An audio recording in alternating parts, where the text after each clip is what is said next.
Atlantic സമുദ്രത്തിനു കുറുകെ ഒറ്റയ്ക്ക് പറന്ന ആദ്യത്തെ വനിത അമേലിയ ഇയർഹാർട്ട്. ലോകം ചുറ്റുന്ന ആദ്യ വനിതാ പൈലറ്റ് ആകണം എന്നതായിരുന്നു അമേലിയ ഇയർഹാർട്ട് എന്ന അമേരിക്കക്കാരിയുടെ ആഗ്രഹം. 1937 തൻ്റെ ഇരട്ട എഞ്ചിൻ വിമാനത്തിൽ പുറപ്പെട്ട അവർ പസഫിക് ദ്വീപസമൂഹത്തിൽപ്പെട്ട ഹൗലാൻഡ് പ്രദേശത്ത് ഇറങ്ങുന്നതുവരെയുള്ള കാര്യങ്ങളാണ് പുറം ലോകത്തിന് അറിയാവുന്നത്.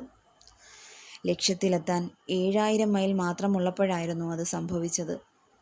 $4 ദശലക്ഷം മുടക്കി 2,50,000 ചതുരശ്ര മൈൽ പ്രദേശം അരിച്ചു പെറുക്കിയെങ്കിലും അമേരിക്കയ്ക്ക് അവരുടെ ഒരു വിവരവും ലഭിച്ചില്ല. അമേലിയയെയും സഹായിയെയും ജപ്പാൻ സൈനികർ പ്രദേശത്ത് വെച്ച് പിടികൂടിയെന്നും ചാരക്കുറ്റം ചുമത്തി വധിച്ചുവെന്നും ചിലർ പ്രചരിപ്പിച്ചു. 1940 ദ്വീപിൽ നിന്നും കണ്ടെത്തിയ അസ്ഥികഷ്ണങ്ങൾ അമേലിയയുടെയും കൂട്ടാളിയുടെയും ആണെന്ന് വാർത്തകൾ വന്നെങ്കിലും